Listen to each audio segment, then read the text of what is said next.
என் பேர் கோபி. நான் குன்றத்தூர்லேருந்து வரேன். ஸோ நான் எலக்ட்ரிஷியன் ப்ளம்பராக ஒர்க் பண்ணிகிட்ருக்கேன். சின்ன வயசுலேருந்து ஒரு டைரக்டர் ஆகணும் அப்படின்ற மாதிரி ஒரு சின்ன ஆசை.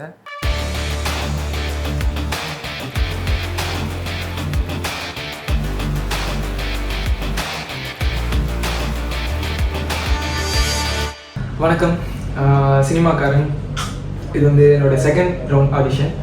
போன வாரம் ஃபர்ஸ்ட் ரவுண்ட் வந்திருந்தோம். கால் பண்ணுறேன்னு சொல்லி அனுப்புனாங்க. கால் வரும் நான் நம்பலை, ஆனால் கால் வந்துச்சு. ஸோ செம்ம ஹாப்பி. கால் வந்தோடனே அதுக்கேற்ற மாதிரி உடனே எல்லாம் ரெடி பண்ணிட்டு கிளம்பி வந்திருக்கேன். கீழே வந்தோடனே சார் வந்து கீழே நின்றுட்டு இருந்தார். உட்காருங்க அப்படின்லாம் சொல்லி சொன்னார். ஸோ அதெல்லாம் ரொம்ப ஹாப்பி. யாரும் இந்த மாதிரி நின்று கீழே நின்று பண்ணுவாங்களான்னா சான்சஸ் கம்மி தான். எனக்கு தெரிஞ்ச யாரும் அவ்வளோ பண்ணதில்லை. வந்திருக்கேன். ஸோ ஃபார்ம் வாங்கிட்டு இருக்கோம். கைக்கால ரொம்ப நடுங்குது, ரொம்ப நர்வஸாக தான் இருக்குது. ஸோ எதுனாலும் மேலே போனால் தான் தெரியும். நான் தான் செகண்டாக போகிறேன். ஸோ பார்த்துட்டு வருவோம். கொஞ்சம் சவுண்டா டைரக்டர் இல்லையா? 100 பேருக்கு மத்தியில் உங்கள் குரல் தானே கேட்கணும். என் பேர் கோபி. நான் குன்றத்தூர்லேருந்து வரேன். சரி. என்னோட ஏஜ் 23 ஆகுது. ஸோ நான் எலக்ட்ரிஷியன் ப்ளம்பராக ஒர்க் பண்ணிகிட்ருக்கேன். ஓ. சின்ன வயசுலேருந்து ஒரு டைரக்டர் ஆகணும் அப்படின்ற மாதிரி ஒரு சின்ன ஆசை. ஸோ அந்த ஆசை அப்படியே கொஞ்சம் கொஞ்சமாக வளர்ந்து நம்மளால் திருப்பி சவுண்டு உள்ளே போயிடுச்சு. அது அப்படி தான் சார் வாய்ஸ் அப்போ அப்படி வரக்கூடாதுல்ல. டைரக்டர் ஈஸியாக இருங்க. அது ஃபஸ்ட் டைம் ஆடிஷன் அட்டன் பண்ணுறோமா. ஸோ பரவாயில்ல, அதனால தான் உங்களுக்கு தைரியம் கொடுக்கும். கரெக்ட். ஸோ அப்போத்துலேருந்து சின்ன வயசுலேருந்து எனக்கு ரொம்ப ஆசை டைரக்டர் ஆகணும்ன்ட்டு. அதுக்காக நிறைய இடத்துல எப்படி ட்ரை பண்ணியிருக்கேன். ட்ரை பண்ணுறதுக்காக மூவ் பண்ணுவேன். சிங்கிள் மேனாக என்னால் எதுவுமே எடுக்கவும் முடியல, எதுவுமே சொல்லவும் முடியல யார்கிட்டையும். புரியல. இப்போது ஒரு ஸ்டோரி நான் எழுதுகிறேன், நான் ஒரு ஸ்டோரி யோசிக்கிறேன்னா, இப்போது உங்ககிட்டயே நான் வரேன்னா என்னோடய படத்தை நான் உங்கள் கையில் கொடுக்கணும். அது நான் ஃபோனில் எடுத்தாலும் கேமரா எடுத்தாலும் எதில் எடுத்தாலும் என்னோடய படம் உங்ககிட்ட வரணும். அதில் நான் என்ன சொல்கிறேன், எனக்கு என்ன தெரியும், அப்போ தான் உங்களுக்கு தெரியும். இப்போ நான் ஒரு ஆடிஷன் இங்கே வந்திருக்கின்றப்ப நீங்கள் அதை பார்ப்பீங்க, இவனுக்கு என்ன தெரியுன்றது உங்களுக்கு தெரியும். அதை பார்த்தா உங்களுக்கு புரியும். அந்த மாதிரி என்னால் பண்ண முடியல. வெறும் எழுத மட்டும்தான் செய்வேன் நான் சின்ன வயசுலேருந்து. இல்லை, ஏன் அப்படி கொண்டு சேர்க்க முடியல? அதான் அதுக்கான ஃபேமிலி சுச்சுவேஷன். என் கூட யாருமே இல்லை. நான் ஒரு 9th படிக்கும்போதுலேருந்து ஒரு வெல்டிங் ஷாப்பில் ஒர்க் போயிட்டேன். அப்படியே ஸ்கூல் ஒர்க் இப்படி தான் போவேன். டியூஷன் கூட போனேன்னா ஒழுங்காக ஃபீஸ் கட்ட முடியாது, ஒழுங்காக படிக்க முடியாது. அந்த மாதிரி கொஞ்சம் கஷ்டப்பட்டேன். ஸோ அதுக்கப்புறம் +2 முடிச்சுட்டு காலேஜ்லாம் போகணுன்னு தோணுச்சு. காலேஜ் போகணும், ஆனால் அதுக்குமே வந்து படிப்பை சாக்ரிஃபைஸ் பண்ணாதான் ஆயிடுச்சு ஃபேமிலிக்காக. அப்பா கொஞ்சம் உடம்பு சரியில்லை. அந்த மாதிரி 3 ஷார்ட் ஃபிலிம்ஸ் போட்டிருக்கீங்க. ஆமாம். நீங்கள் டைரக்ட் பண்ணீங்களா? நானும் அதுக்கப்புறமா தான் சரி ஓகே சினிமாவில் வரலான்னு சொல்லிட்டு ஸ்டார்ட் பண்ணுவோம், நம்ம நிறுத்த வேணாம்னு சொல்லிட்டு தான் நாங்கள் ஸ்டார்ட் பண்ணோம். ஒரு போன இயர் தீபாவளிக்கு முன்னாடி நானும் என் ஃப்ரெண்டும் வந்து பேசிகிட்டு இருந்தோம். ஸோ அதுக்கு முன்னாடி நான் என்ன பண்ணேன்னா, ஒரு ஸ்டோரி ஒன்று யோசித்து நம்ம பண்ணலாம். அது என்னன்னா வந்து ஒரு சின்னதாக ஒரு ரீல் கண்டென்ட்டோ இல்லை ஷார்ட் ஃபிலிம் கண்டென்ட்டோ யோசித்து, ஒருத்தன் வந்து வாழ்க்கையில் அவனை சுற்றி இருக்க கஷ்டத்தை வச்சு அவன் சாகிறதுக்கோசம் போகிறான், சூசைட் அட்டென்ட் பண்ணுற மாதிரி. அவன் வந்து அது தப்புன்னு சொல்லி அவன் உணர்ந்துடணும். அவனுக்காக நான் அவன் ஃபேமிலி இருக்குது அப்படின்ற மாதிரி அவன் உணர்ந்து அவன் திருந்தணும். அது தப்பு. என்னை பற்றி இல்லை அது வந்து அது எடுக்கிறதுக்காக நான் போனேன். ஆனால் என்கிட்ட ஒரு நல்ல ஃபோன் எதுவுமே இல்லை என்கிட்ட. ஸோ என் ஃப்ரெண்டுக்கிட்ட ஒரு மாதமாக கேட்டு அவன்கிட்ட நல்ல ஃபோன் இருந்துச்சு. அவன்கிட்ட ஒரு மாதமாக நான் கேட்டு கெஞ்சி ஒரு இடத்துல அவனை கூட்டிகிட்டு போய் நிறுத்திட்டேன். அவன் எடுத்து தரேன்ட்டான். நான் சிங்கிளாக தான் பண்ணணும். பண்ணும்போது மழை ஃபுல்லாக நினைஞ்சிட்டேன். பண்ணுறதும் கஷ்டமாக இருந்துச்சு, இருந்தாலுமே பண்ணேன். ஆனால் அது எதுவுமே சரியாக வரலை. ஸோ அதனால் விட்டுட்டு என் ஃப்ரெண்ட்கிட்ட சொல்லிட்டு இருந்தேன், வெளியே தான் உட்காந்துட்டு இருக்கேன். நான் ஒன்றா தான் வந்தோம். அப்புறம் அவனுக்கும் அந்த மாதிரி ஆசை இருந்தது. 2 பேரும் சேர்ந்து தான் அதுக்கப்புறம் இதை பண்ணோம். ஸோ இப்போ அதோட காப்பி பென் டிரைவாக கீழே கொடுத்துருக்கோம். 3 ஷார்ட் ஃபிலிம் பண்ணியிருக்கீங்களா? சரி. இப்போ நீங்கள் ஏதாவது ஒரு சின்ன கதை சொல்ல வைக்கலாமா? ஏன்னா அவர் இவ்வளோ தூரம் வாய்ப்பே கிடைக்கலங்கிறாருல. எங்களை இம்ப்ரெஸ் பண்ணுற மாதிரி ஏதாவது ஒரு கதை சொல்லுங்களேன். என்ன ரமேஷ்? ஸோ இது வந்து ஒரு பிரியாத லவ்னு சொல்லலாம். சத்தமாக பேசணும் ஃபஸ்ட்டு. இது வந்து ஒரு பிரியாத லவ் தான். பிரியாத லவ். ஸ்டார்டிங்கில் வந்து ஒருத்தர் வந்து ஆர்டிஸ்டாக இருக்கான், ஒரு டிராயிங்லாம் பண்ணுற ஒரு பையன். அவனுக்கு வந்து ஃபேமிலின்ற மாதிரி யாரும் இல்லை பெருசாக. அவன் ஒரு அனாதைன்னு வச்சுக்கலாம். அனாதை தான் அவன். அவனுக்கு வந்து ஒரு க்ளோஸ் ஃப்ரெண்டு ஒரே ஒரு பொண்ணு மட்டும் இருக்குது. அவன் வந்து டிராயிங் அதிகமாக பண்ணுவான். ஒரு நாள் அவன் டிராயிங் பண்ணிவிட்டு டயர்டில் தூங்கிட்டு இருக்கான். டிராயிங் பண்ண டேபிள்லேயே தூங்கிட்டு இருக்கான். அப்போ வந்து அவனோட ஃப்ரெண்ட் வந்து டோர் தட்டுறாங்க. தட்டி அவனை ஓப்பன் பண்ணி அவன் வரான். ஓப்பன் பண்ணி உள்ளே கூட்டிகிட்டு போகிறான். அவன் ஃப்ரெண்ட் வந்து என்ன மாதிரினா அவன் ஃபேமிலியில் அவனை வந்து ஒரு ஃபேமிலியாக பார்க்குற ஒரு ஃப்ரெண்ட் அவனுக்கு ரொம்ப க்ளோஸ். ஸோ அவங்க வந்து கூட்டிகிட்டு போய் உட்கார வச்சோன்னே அவங்க அந்த பொண்ணோட காலேஜ் படிக்கிற ஒரு பொண்ணு அதோட ஃப்ரெண்டு அவங்களுக்கு வந்து பார்த்திங்கன்னா பர்த்டே வருது.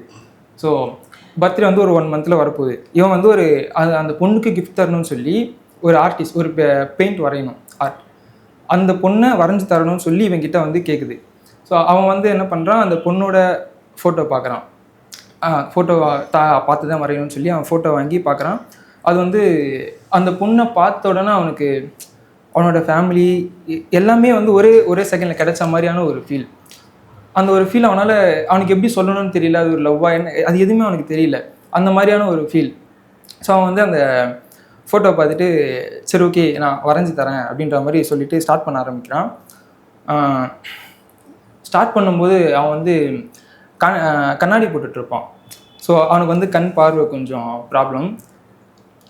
அந்த வரைய ட்ரை பண்ணும்போது அவன் என்ன தான் ட்ரை பண்ணாலும் என்ன தான் அந்த ஃபோட்டோவை பார்த்து அவனால் வரைஞ்சாலும் வரைய ட்ரை பண்ணாலும் அவனுக்கு வந்து இந்த கண், இந்த மூக்கு, இந்த உதடு இதெல்லாம் வந்து பார்த்திங்கன்னா அந்த அளவுக்கு பர்ஃபெக்டாக வரமாட்டேங்குது. அவனால் அந்த ஃபோட்டோவை பார்த்து அந்த அளவுக்கு அவனால் பர்ஃபெக்டாக வரைய முடியல.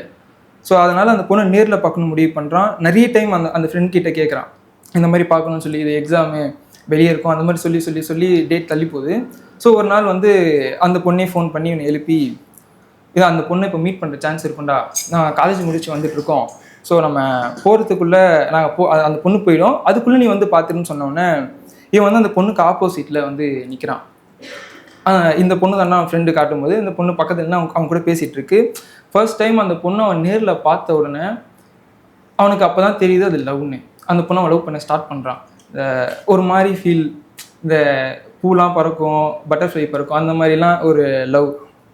அதுக்கப்புறம் அந்த பொண்ணு கிளம்பி போயிடுது. இந்த பொண்ணு போய் அவன் கூட போயிட்டு அவன் க்ளோஸ் ஃப்ரெண்ட்னால அவன் தான் வீட்டில் போய் ட்ராப் பண்ணோம். ஸோ இவன் கூட்டிகிட்டு போகும்போதே பேசிக்கிறாங்க. இல்லை நீ அந்த பொண்ணை பார்த்தோன்னே உன்னை ஏதோ ஒன்று யோசிச்சடா, நீ ஏதோ ஒன்று பண்ண, உன்னை மீறி நீ உன் லைஃப்பில் நான் இவ்வளோ நாள் கூட இருந்தோம், அப்போ தான் நான் பார்க்குறேன் நீ சந்தோஷமாக இருந்ததை, உனக்கு அது ஏதோ ஒரு ஃபீல் மாதிரி உன் முகத்தை பார்க்கும்போதே எனக்கு தெரியுது அது அப்படின்னு சொல்லி கேட்கும்போது ஆமாம் நான் அந்த மாதிரி லவ் பண்ணுறேன்னு சொல்லி ஒரு மாதிரி ரொம்ப டீப்பாக பேசிக்கிறாங்க 2 பேரும். பேசிட்டு அதுக்கப்புறமா வீட்டுக்கு போயிட்டாங்க. வீட்டுக்கு போயிட்டு வீட்டுக்கு போயிட்டு அந்த பொண்ணை ட்ராப் பண்ணும்போது அந்த பொண்ணு சொல்லுது இப்படிலாம் இருந்தால் பொண்ணுங்களுக்கு பிடிக்காதரா, ஸோ இந்த மாதிரி கொஞ்சம் ஸ்டைலாக மாதிரி அந்த மாதிரிலாம் சொன்னோன்னே அவன் போய் ஹேர் கட் பண்ணுறான், கண்ணாடி எடுத்துகிட்டு கண்ணில் லென்ஸ் மாட்டுறான். ஸோ ட்ரெஸ்ஸிங் சென்ஸ் எல்லாமே மாறுது டோட்டலாக. ஸோ அப்புறம் வந்து வரைய ஸ்டார்ட் பண்ணுறான். மறுபடியும் அந்த பொண்ணை பார்க்க போகிறதுக்குள்ளே சேஞ்ச் ஆகிட்டான். ட்ராயிங் பண்ணவும் ஸ்டார்ட் பண்ணிட்டான். ஸ்டார்ட் பண்ணி அதை ஒரு நாளும் வரையும் போது என்ன ஆகுதுன்னா அவன் கண் வந்து ஒரு மாதிரி பிளர்ராக ஆரம்பிக்குது. அவன் கண் பார்வை கொஞ்சம் கொஞ்சமாக போயிட்டுருக்கு. ஸோ அவன் ஒரு நாள் ஹாஸ்பிட்டலில் போய் பார்க்கும்போது என்ன ஆகுது, அவன் யூஸ் பண்ண கான்டாக்ட் லென்ஸ்னால அவன் கண் ஒரு டேமேஜ் ஆகிருக்கு. அவனுக்கு வந்து கண் பார்வை கொஞ்சம் கொஞ்சமாக போயிட்டுருக்கு. ஸோ அதுக்கான என்ன மருந்து கொடுத்தாலும் அந்த கண் பார்வை போயிடும் அவனுக்கு. ஸோ அவங்க என்னவோ ட்ரை பண்ணுறாங்க, இருந்தாலுமே அவன் கண் பார்வை ஒரு நாளும் போயிட்டே தான் இருக்குது. கடைசியாக அவன் கண் பார்வை போகிறதுக்கு முன்னாடி வரைக்கும் அந்த படத்தை வரைஞ்சி முடிச்சிடுறான். அதுக்கப்புறம் ஒரு வாரம் கழிச்சு அந்த பொண்ணோட பர்த்டே வந்துடுச்சு. அவனோட அந்த ஃப்ரெண்ட் வந்து அவனை கூட்டிகிட்டு போகிறதுக்கோசம் வந்திருக்கு. ஸோ வந்து 2 பேரும் போய் அங்கே நிற்கிறாங்க. இவனுக்கு வந்து கண் பார்வை இல்லை. அந்த பொண்ணு அவனை கை பிடிச்சி கூட்டிகிட்டு வந்து ஒரு டேபிளில் உட்கார வச்சுட்டுச்சு. உட்கார வச்ச உடனே சரிடா நான் போய் பர்த்டேக்கோசம் தேவைந்தாலும் ரெடி பண்ணுறேன்னு சொல்லி ஃப்ரெண்டு போயிட்டா. அப்போ தான் அந்த பர்த்டே கேர்ள் அவன் லவ் பண்ண அந்த பொண்ணு வந்து வரா. உள்ளே வந்து அவனுக்கு ஆப்போசிட்டில் உட்காடுறான். இவனுக்கு கண் பார்வை தெரியாது, ஆனால் இந்த பொண்ணு அவன் பார்த்துருக்கான், ஆனால் அந்த பொண்ணு இவனை பார்த்ததில்லை. ஸோ அவனால் அவங்க 2 பேருக்குமே ஒருத்தர் தெரியாத மாதிரி தான் இருக்கும், வாய்ஸும் கேட்டதில்லை. ஸோ பேசும்போது ஏன் ஃப்ரெண்டில் உட்காந்தோடனே கேட்பாங்களே தண்ணி எடுத்து குடிக்கும் போதோ அந்த பொண்ணு ஏதாச்சும் பண்ணுமோ அந்த அவங்ககிட்ட இந்த மூவ்மெண்ட் எதுவுமே இல்லை. ஒரு மாதிரி பிளைண்டாக அப்படியே உட்காந்துட்டே தான் இருக்கான், வேறு எந்த மூவ்மெண்ட்டுமே இல்லை அவனுக்கு. ஸோ அப்புறம் அந்த பொண்ணையே வந்து கையெல்லாம் செஞ்சு பார்க்குது. உங்களுக்கு அப்புறம் சொடக்கு போட்டு கேட்குது, உங்களுக்கு கண்ணு தெரியாதா அப்படின்ட்டு, என்ன பண்ணுறீங்க அப்படின்ட்டு. ஸோ அப்போ தான் சொல்ல இல்லை எனக்கு கண்ணு தெரியும் அப்படின்ற மாதிரி சமாளிக்க ட்ரை பண்ணுறான். இருந்தாலும் உண்மையை சொல்லிடுறேன், ஆமாம் எனக்கு கண்ணு தெரியாது. ஸோ என்ன விஷயமா வந்திருக்கீங்க அப்படின்னு சொன்னோடனே இந்த மாதிரி அந்த பொண்ணை பற்றி சொல்கிறான். நான் வந்து எனக்கு கண்ணு தெரியும் போது நான் ஒரு பொண்ணை லவ் பண்ணேன். அந்த பொண்ணை வந்து நான் அந்த பார்க்குறதுக்கோசம் ஆசைப்பட்டேன். ஆனால் அவகிட்ட பேசணும்னு ஆசைப்பட்டேன். அவளை நான் நேரில் ஒரு வாட்டியே பார்த்துருக்கேன், ஃபோட்டோவில் ஒரு வாட்டி பார்த்துருக்கேன். அவகிட்ட பேசணுன்றது ஆசையோடு தான் நான் வந்தேன். ஆனால் இப்போ என்னால் அவகிட்ட பேச முடியுமான்னு தெரியல, என்ன அவளுக்கு பிடிக்குமானும் தெரியல. எனக்கு கண்ணு தெரியாதுன்றதுனால என்ன நினைப்பாங்கன்னு எனக்கு தெரியல. எனக்கே கண்ணு தெரியாது, எனக்கு யாருமே இல்லைன்றப்ப எனக்கே கஷ்டமாக இருக்கும்போது அந்த பொண்ணும் என் கூட சேர்ந்து கஷ்டப்படணும்னு நான் விரும்பலை. அந்த பொண்ணு எப்படி இருக்குன்னு சொன்னோன்னே, இந்த ராமன் வடித்த வில்லை போல ஒரு புருவம், அவள் வந்து கருப்பாக இருந்தால் கண்ணனாக இருந்திருப்பா, அவள் பொண்ணாக இருந்ததுனால ஒரு கண்ணம், அந்த மாதிரி சொல்லி வர்ணிக்கிறான் அந்த பொண்ணை. அது அவனுக்கு அந்த பொண்ணுக்கு ரொம்ப பிடிச்சிருக்கு. ஸோ இவன் யாருன்னு அந்த பொண்ணுக்கு தெரியாது. இவன் எல்லாத்தையுமே சொல்ல சொல்ல அந்த பொண்ணு ரொம்ப அந்த பொண்ணை பற்றி உருகி பேசுகிறான். அவள் எனக்கு வேணும் லைஃப்பில் அப்படின்ற மாதிரி பேசுனான். ஆனால் லாஸ்ட்டில் என்ன சொன்னான்னா, இருந்தாலும் அந்த பொண்ணு அவள் லைஃப்பை தான் பார்க்கணும், என் கூட சேர்ந்து அவள் கஷ்டப்படக்கூடாது, நான் கஷ்டப்படணும்னு நினைக்கல அப்படின்ற மாதிரி சொல்லிட்டான். அவனோட ஃப்ரெண்டு பேசிட்டு போன ஃப்ரெண்டு எல்லாத்தையும் ரெடி பண்ணிட்டு வந்தோடனே, நான் இன்ட்ரோ கொடுக்காமலே 2 பேர் ஃப்ரெண்ட் ஆகிட்டீங்களா அப்படின்ற மாதிரி பேசினோன்னே எனக்கு ஒரு மாதிரி மைண்ட் செட் மாறி இருக்குது. அப்போது இந்த பொண்ணு அப்போ அந்த பொண்ணா அப்படின்ற மாதிரி எனக்கு தோணுது. அதுக்கப்புறம் கேக் கட் பண்ணுறாங்க, கிஃப்ட் கொடுக்கணும், நீ தானே கொடுக்கணும்னு ஆசைப்பட்ட கொடுடான்னு சொல்லி இந்த பொண்ணு இவனே வந்து கிஃப்ட் கொடுக்குறான். பிரித்து பார்த்தோன்னா தான் அந்த பொண்ணுக்கே தெரியுது அது அவளோட ஃபோட்டோ, இவன் வரைஞ்சிருக்கிறது அவளை தான், இவ்வளோ நேரம் அவன் பேசினதும் அவளை தான். அவளை பற்றியான்னு சொன்னோடனே அந்த பொண்ணுக்கு ஒரு மாதிரி கண்ணெல்லாம் கலங்கிடுது. அப்புறம் அவனோட கன்னத்தை பிடிச்சி, நம்ம எவ்வளோ கஷ்டப்பட்டாலும் பரவாயில்ல, நீ என் கூட இருந்தாலும் நான் சந்தோஷமாக இருப்பேன்னு நினைக்கிறேன், நான் உன்னை பார்த்ததில்லை, இப்போ நீ என்னை பார்க்கணுன்னு நினச்சாலும் பார்க்க முடியாது, இருந்தாலும் நான் கடைசி வரைக்கும் உன் கூட தான் இருப்பேன்னு சொல்லி அந்த பொண்ணு கன்னத்தை பிடிச்சி அழுறா. இவன் வந்து அந்த கையை எடுத்து விட்டு, என்னதான் இருந்தாலும் உனக்குன்னு சொல்லி ஒரு லைஃப் இருக்கும், நீ என் கூட சேர்ந்து கஷ்டப்படணும்னு அவசியம் இல்லை அப்படின்ற மாதிரி சொல்கிறான். ஸோ அதுக்கப்புறமா இவன் நடந்து போகும்போது அந்த பொண்ணு பின்னாடி போய் கட்டி பிரித்து, என்ன நடந்தாலும் பரவாயில்ல, நான் கூட தான் இருப்பேன், நான் எவ்வளோ கஷ்டப்பட்டாலும் சந்தோஷமாக இருந்தாலும் கஷ்டப்பட்டாலும் அது உன் கூடவே தான் இருக்கணும் அப்படின்ற மாதிரி சொல்லி. உங்கள் ஒப்பீனியன்? உங்கள் கருத்து சொல்லுங்கள். அந்த தம்பிக்கு இதுவரை யாரும் கதை கேட்க வாய்ப்பு கொடுக்கல, அவர் படம் எடுத்து கொடுக்கறதுக்கு வாய்ப்பு கொடுக்கல, நிராகரிக்கப்பட்டுக்கிட்டே இருக்கேன்னு அவருக்கு ஒரு ஆதங்கம் இருக்குது. அதனால தான் அவர் இவ்வளோ நேரம் சொல்கிறதுக்கு சுதந்திரம் கொடுத்தோம். ஏன்னா ஆடிஷன்றது இவ்வளோ நேரம் கதை சொல்லக்கூடாது, சொல்ல முடியாது, நிறைய பேர் இருப்பாங்கல்ல. அதனால் ஒரு ஷார்ட் அண்ட் ஸ்வீட்டில் சொல்லுவாங்க. பட் உங்களுக்கு இதுவரை யாரும் வாய்ப்பு தரல, அந்த முதல் வாய்ப்பு இங்கேயா இருக்கட்டுன்னு தான் பேசாமல் இருந்துட்டோம். உங்கள் கருத்து சொல்லுங்கள். நெக்ஸ்ட் டைம் அதான் சொல்லும்போது சார் சொன்ன மாதிரி கொஞ்சம் ஷார்ட் அண்ட் ஸ்வீட்டாக சொல்லலாம், ரொம்ப ரிப்பீட்டடான இதுவாக இருந்தது சில சென்டென்ஸ் எல்லாமே. அதுக்கப்புறம் இப்போது இந்த கதை நீங்கள் யோசிக்கும்போது பட்ஜெட் வைஸில் தான் யோசிச்சிருக்கேன் கரெக்டாக? ஓகே. ஸோ இப்போ ஷார்ட் ஃபிலிமோ ஒரு படம் பண்ணும்போது எதெல்லாம் பேஸ் பண்ணி நீங்கள் இப்போது இது பண்ணுறீங்க? ஆர்டிஸ்ட்டு வேறு என்னென்னா பட்ஜெட், பிளேஸ், அதுக்கான கேரக்டருக்கான டிசைனிங், அது எல்லாமே யோசிச்சு தான். நீ என்ன நினச்சா சொல்கிறேன்? தம்பி கதை கேட்டு மொத்தமே 3 கேரக்டர் தான். மொத்தமே 3 கேரக்டர் நல்லா இருக்கு. இன்னும் கொஞ்சம் டெவலப் பண்ணுங்க, முயற்சி பண்ணலாம். நீங்கள் கரெக்ட். நான் என்னோட கருத்தை சொல்லிடுறேன். ஒரு கதை நீங்கள் கதை சொல்ல ஆரம்பித்து அவனுக்கு சரி வர கண்ணு தெரியல, ஒரு பொண்ணை பார்த்ததுக்கு பிறகு அவன் பிரைட் ஆகிடுறான், ஒரு பொண்ணோட முகங்கள் வரும்போது மூக்கு கண்ணு கரெக்டாக வரலன்னு சொல்லும்போது அவன் எப்போ ஒரு பொண்ணை பார்த்து இம்ப்ரெஸ் ஆகிட்டான்னு சொல்கிறீங்களோ அந்த பொண்ணு அவனுக்கு கண்ணு டொனேட் பண்ணிட்டான்றது ஃபிக்ஸ் ஆகிடும். ஒரு கதையாக பார்க்கும்போது அது எங்கேயாவது நீங்கள் வருவீங்கன்னு பார்த்தா அந்த ஹைலைட்டு நீங்கள் மிஸ் பண்ணிட்டீங்க. ஒரு பையன் பெஸ்ட்டு பெயிண்டராக இருக்கும், ரொம்ப ஏழ்மையான ஒரு பையன், ஆனால் அந்த பையன் அட்டகாசமாக வரையும், ஆனால் அவனுக்கு கண் பார்வை பிரச்சனையாக இருக்கும். அந்த லென்ஸு இதெல்லாம் இல்லாமையே இயற்கையாகவே சில பேர்த்து கண்ணில் பிரச்சனை இருக்கும். அதனால் லென்ஸ் வரல நம்ம போக தேவையில்லை. அப்போ அவனுக்கு கண் பார்வை பிரச்சனையாக இருக்குது. பட் அவன் நல்லா வரைகிறான், வரைகிற இடத்துல மூக்கு கண்ணுங்கிற ரொம்ப சின்ன சின்ன பாயிண்ட்ஸ் மிஸ் ஆகுது. இப்படி ஒரு விஷயத்தில் இருக்கும்போது ஒரு நாள் இவன் ரோட்டில் ஒரு பெயிண்டிங் வரைகிறான், யாருக்காக ஒரு சைன் போர்டு. அதை பார்க்க வந்த ஒரு பொண்ணு இம்ப்ரெஸ் ஆகி அவனை பேசுது. அவள் கொடுத்த ஹோப்பிங் அவனுக்கு ரொம்ப சந்தோஷமாக இருக்குது. இவன் அவளை திரும்பி பார்க்கும்போது அவள் அவுட் ஆஃப் ஃபோக்கஸில் தெரியுறான். நீங்கள் சொன்ன கதை தான். இப்போ அவள் ஃபோக்கஸில் இவனை பார்க்குறா, இவன் பார்க்கும்போதெல்லாம் அவுட் ஆஃப் ஃபோக்கஸில் இருக்கான். அப்போ அவன் இவனை பற்றி விசாரிக்க ஆரம்பிக்கிறான். இல்லை அவனுக்கு கண்ணு சின்ன டிஃபெக்ட் இருக்குது, இதுதான் பிரச்சனைன்னு அவனுக்கே தெரியாமல் அவனுக்கு ஆப்ரேஷனுக்கான எல்லா வேலையும் அவன் பார்க்குறான். அவனுக்கு கண் ஆப்ரேஷன்லாம் முடிஞ்சு எல்லாமே கரெக்டாக வந்துருச்சு. இப்போ அவன்கிட்ட ஒரு ஃபோட்டோ வருது, அந்த ஃபோட்டோவை வரைஞ்சி கொடு அப்படின்னு. அவனுக்கு நல்லா கண்ணு தெரியுது. இப்போ அவன் நல்ல கண்ணெல்லாம் வரைஞ்சிட்டான். வரைஞ்சி முடிச்சதுமே ஓகே நம்ம வந்து ஒரு பர்த்டே பார்ட்டிக்கு போகலான்னு சொல்லி அந்த ஃப்ரெண்டு, அந்த பொண்ணோட ஃப்ரெண்டு கூப்பிட்டு போகிறான். இப்போ பர்த்டே பார்ட்டிக்கு போனால் அந்த பொண்ணு தான் பர்த்டேகள், அவளை கூப்பிட்டு வர போகிறாங்க. இவன் வெயிட் பண்ணுறான், இவனுக்கு கண்ணு தெரியுது, எல்லாரையும் பார்க்குறான். இதை நான் அப்படி வரைஞ்சிருவேன், இது இப்படி வரைஞ்சிருவேன், அந்த பொண்ணுக்கு மூக்கு நல்லா இருக்குது, இவளுக்கு கண்ணு நல்லா இருக்குது, இவளுக்கு உதடு நல்லா இருக்குதுன்னு ஒவ்வொருத்தரையே சொல்லிக்கிட்டே இருக்கான். இவனுக்கு எல்லாமே கரெக்டாக தெரியுது. அந்த தெரிகிற நேரத்தில் அந்த பொண்ணை கூப்பிட்டு வராங்க. அவள் கருப்பு கண்ணாடி போட்டுக்கிட்டு வரான். அவளுக்கு கண்ணு தெரியல. அவள் கண்ணை இவனுக்கு கொடுத்து தான், அவள் கண்ணை வச்சு தான் இவன் வரைஞ்சிருக்கான், அவள் கண்ணை வச்சு தான் இவன் இவ்வளோ பார்த்துருக்கான். அதனால தான் இன்றைக்கி லைஃப்பில் இப்படி இருக்கான். ஸோ எனக்கு கண்ணு கொடுத்துட்டு நீ, நான் உன்னை விட்டு போக மாட்டேன், நான் உன்னோடையே இருப்பேன், பிரியாத காதல் இதுதான் அப்படின்னு 2 பேர் ஒன்று சேர்ந்தாங்கன்னு சொன்னால் கொஞ்சம் டச்சிங்காக இருக்கும்.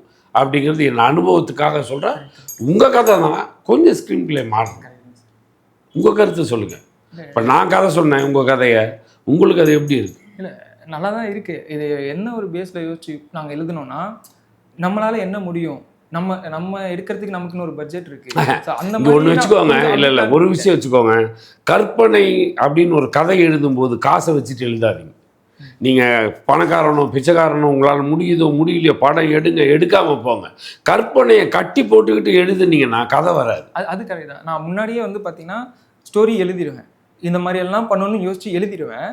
அதுக்கப்புறமா தான் வந்து நம்மளால என்ன முடியும்னு சொல்லி அதை ஸ்க்ரீன் பிளேவாக எழுதி அதுக்கப்புறமா தான் அது ஒரு பேப்பராக நான் எடுப்பேன். கரெக்ட். இப்போ நான் சொன்ன பட்ஜெட்டில் என்ன பெரிய பட்ஜெட் ஆகிடும்? அது எங்கள் சக்திக்கு மீனதாக இருக்கும் அப்படின்ற மாதிரி. இல்லைம்மா, இப்போ நீங்கள் சொன்ன கதைக்கும் நான் சொன்ன கதைக்கும் என்ன செலவாயிடும்? இதை விட அது கொஞ்சம் இன்க்ரீஸ் ஆகலாம். உங்கள் பட்ஜெட் எவ்வளோ? ஹாஸ்பிட்டல் சீன்ஸ் அதுற மாதிரி இருக்கட்டுமே. உங்கள் பட்ஜெட் எவ்வளோ? பட்ஜெட் இன்னும் நான் கணக்கு பண்ணல சார், அது எழுதிட்டு தான் இருக்கு. பட்ஜெட் போட்டு தான் எழுதுவேன். யோசிக்கும் போதே நம்மளால இது முடியும் அது முடியாது, என்னால் என்ன இல்லை என்ன ஆவரேஜாக ஒரு மைண்ட் செட் இருக்குள்ள, இதுக்குள்ளே தான் இதுக்கு செலவு பண்ண முடியும். எவ்வளோ வச்சுருக்கீங்க? மினிமம் ஆச்சும் என்னோட பட்ஜெட்டில் வந்து ஒரு 5000 10,000 அதுக்குள்ளே வரா மாதிரி பிளான் பண்ணுவோம். சரி, அப்படியெல்லாம் பிளான் பண்ணிங்கன்னா குவாலிட்டியாக எப்படி எடுப்பீங்க? நீங்கள் செலக்ட் ஆகணும்ல.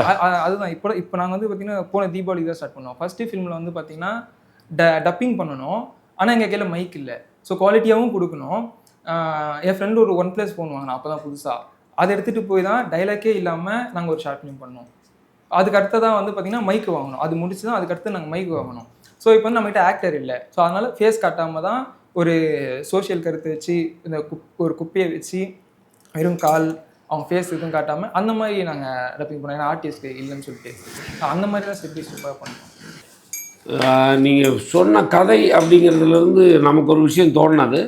பட் நீங்கள் வந்து கதை இயக்கம் இதெல்லாம் தாண்டி பட்ஜெட்டுக்குள்ளேயே நிற்கிறீங்க. ஒரு டெக்னீஷியன் வந்து பட்ஜெட்டுக்குள்ளேயே நிற்கக்கூடாது. ஃபஸ்ட்டு நீங்கள் ஒரு ப்ராஜெக்ட் உங்கள் உடம்பை விற்றாவது நீங்கள் ஒரு ப்ராஜெக்ட் நல்லா பண்ணிட்டீங்கன்னா ஜெயிச்சிடலாம். நீங்கள் உங்களோட இருக்கிற நிலைமைக்கு தகுந்தபடி பண்ணுறீங்கன்னு போனால் உங்களை யார் செலக்ட் பண்ணுவோம்? நீங்கள் டைரக்டர் ஆகணும்னு தானே ஆசை. எப்போ ஆகிறது? உங்கள்கிட்ட காசு இல்லை, நான் உங்களை கிரிட்டிசைஸ் பண்ணல.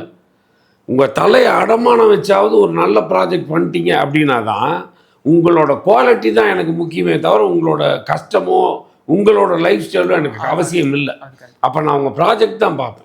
உங்களுக்கு நான் வேலை தரணும் தரக்கூடாதுங்கிறது உங்களை வச்சு இல்லை, உங்களோட தொழில் வச்சு. அப்போ அந்த தொழில் நேர்த்தியாக இல்லைன்னா உங்களுக்கு எப்படி வேலை கிடைக்கும்?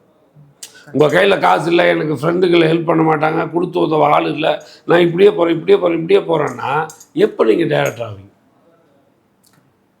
தயவு செஞ்சு யோசிங்க. இனி அப்படி யோசிக்காமல் ஒரு நல்ல ப்ராஜெக்ட் பண்ணிட்டு வாங்க. நம்ம சந்திப்போம் நல்ல ப்ராஜெக்டோட.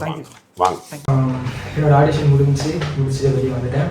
ஸோ என் கதையை வந்து ஒரு ஃபர்ஸ்ட் ஃபுல்லாக கேட்டார். யாருமே இந்த மாதிரி உட்கார வச்சு கேட்பாங்கன்னு தெரியாது. தம்பி ஒன்றையும் சொல்லுப்பா pupa sir next time meet பண்ணலாம், அந்த மாதிரிலாம் வந்து நான் சில பேர் கேள்விப்பட்டிருக்கேன், சில வீடியோஸ் பார்த்துருக்கேன். ஆனால் என் கதையை ஃபுல்லாக கேட்டார். அதில் நீங்கள் என்ன திருத்தணும்னு சொல்லி எனக்கு சொன்னார். ஸோ நீ இதை மைண்டில் வை, அதை மைண்டில் வை, நீ இதை பண்ணு அதை பண்ணு. நான் என்னென்னலாம் விட்டேன், நான் என்னென்னலாம் தப்பு பண்ணணுமோ அது எல்லாத்தையுமே அவர் எனக்கு சொல்லி கொடுத்தாரு. நான் எப்படின்னா அந்த ஆடிஷன் வரும்போது செலக்ட் ஆகிடுவோம், செலக்ட் ஆக மாட்டோம், அந்த ஒரு மைண்ட் செட்லாம் நான் வரல. செலக்ட் ஆகணும்னு ஆசை இருக்கும் எல்லாருக்கும், அந்த மாதிரி இருந்ததே தவிர செலக்ட் தான் ஆகணும் அப்படிலாம் இல்லை. செலக்ட் பண்ணாலும் கவலை இல்லை அப்படின்ற ஒரு மைண்ட் செட்டில் இருக்கேன். எனக்கு என்னன்னா நான் அந்த இடத்துல வந்து கற்றுக்கிட்டேன். அவர் சொல்லித்தராரு. ஸோ இது நீ மாற்றலாம், அதை மாற்றலாம், இது நீ மைண்ட் செட்டில் இந்த மாதிரிலாம் சொல்லும்போது ஓகே நம்ம என்ன இடத்துல தப்பு பண்ணுறோம், நம்மளால் என்ன முடியும், நம்மளால் அடுத்து என்ன பண்ணணும் அப்படின்ற மைண்ட் செட்டுக்கு நான் மாறிட்டேன். ஸோ ஏன்னா ஆடிஷன் அட்டன் பண்ணுறதை விட எனக்கு அவர் நிறைய சொல்லி கொடுத்துருக்காரு, நிறைய இன்னும் நான் கற்றுக்கிட்டேன். ஸோ நெக்ஸ்ட் டைம்ல இருந்து இன்னும் நல்லா பெட்டராகவும் நான் பண்ணுவேன்.